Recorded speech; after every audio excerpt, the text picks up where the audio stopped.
ஸ்கேமில் எத்தனை வகைன்னு பாருங்கள். நிறைய வகையான ஸ்கேம்கள்லாம் நம்ம பார்த்துக்கிட்டே இருப்போம். முக்கிய காரணமாக அந்த பணங்களை எல்லாம் கொள்ளடிக்கிறது தான். ATM card change scam, ration card scam, இப்போ எஸ்ஐஆர் ஃபார்முக்கு கூட ஸ்கேம்னு போட்டிருந்தாங்க. ஆனால் இப்போ அதுலேயும் ரொம்ப ட்ரிக்காக ஒரு ஸ்கேம் கொண்டு வந்திருக்காங்க. இதை பாருங்கள். நம்முடைய மொபைல் நம்பருக்கு ஒரு மெசேஜ் வரும். அந்த மெசேஜில் *21* அப்படின்னு போட்டு அவங்களுடைய நம்பரை டைப் பண்ணிடுவாங்க. இது என்ன அப்படிங்கிறத நம்ம ChatGPT கேட்டோம். அது என்ன சொல்லுது அப்படின்னு சொன்னாக்க பெரிய ஒரு குண்டை தூக்கி போடுது. இந்த நம்பரை டயல் பண்ணுறப்போ நம்மளுடைய இன்கமிங் கால்ஸ் எல்லாமே ஃபார்வேர்ட் ஆகி இவங்க என்ன நம்பர் மென்ஷன் பண்ணியிருக்காங்களோ அவங்களுக்கு போயிடும். இந்த மெசேஜை ஒரு முறை ரீட் பண்ணி பாருங்கள்.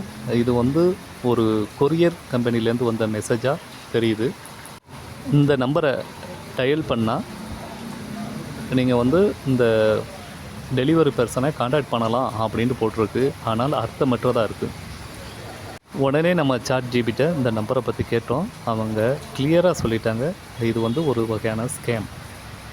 நீங்கள் இந்த டயல் பண்ணிங்கன்னு சொன்னாக்க உங்களுடைய இன்கமிங் கால்ஸ் எல்லாமே அவங்களுக்கு, அதாவது குறிப்பிடுற நம்பருக்கு மாறிக்கிடும், ஃபார்வேர்ட் ஆகிடும். அதனால் இது போல் எந்த விஷயமும் செய்ய வேணாம் அப்படின்னு சொல்லி விழிப்புணர்வுக்காக அது ஆலோசனையும் வழங்கியிருந்துச்சு. நம்முடைய இன்கமிங் கால்லாம் வேறு ஆளுக்கு ஃபார்வேர்ட் ஆகிச்சுனாக்க என்ன நடக்குங்கிறத நீங்கள் எல்லாருமே அறிவிங்க. நம்மளுடைய பேங்க் அக்கௌண்ட்டு ஃபுல்லாக டீட்டெயில்ஸ் எல்லாமே அவங்க தெரிஞ்சுக்கிறதுக்கு வாய்ப்பு இருக்குது. ஓடிபி எல்லாத்தையும் ரிசீவ் பண்ணி அவங்களுடைய தேவைகளை நிறைவேற்றிக்கிறதுக்கு நிறைய வழிவகை இருக்குது. ஆகவே இது போன்ற டயல் நம்பர்களெல்லாம் முன்னாடியே *21* சம்திங் அது போல் நம்பர்கள் வந்தாலே அதுலேருந்து கடந்து சென்றுங்க. அதை ட்ரை பண்ணி பார்க்காதீங்க. தயவு செய்து இது போன்ற விழிப்புணர்வு பதிவுகளை நீங்களும் அறிஞ்சு உங்களுடைய அண்டை வீட்டார்கள், பக்கத்தில் உள்ளவங்க எல்லாருக்கும் தெரியப்படுத்திடுங்க. ஏன் இது போன்ற திருடர்கள் எல்லாமே இன்னும் இது போன்ற ஒவ்வொரு ஸ்டெப்பாக செஞ்சுக்கிட்டு இருக்காங்கங்கிறதே தெரியலை.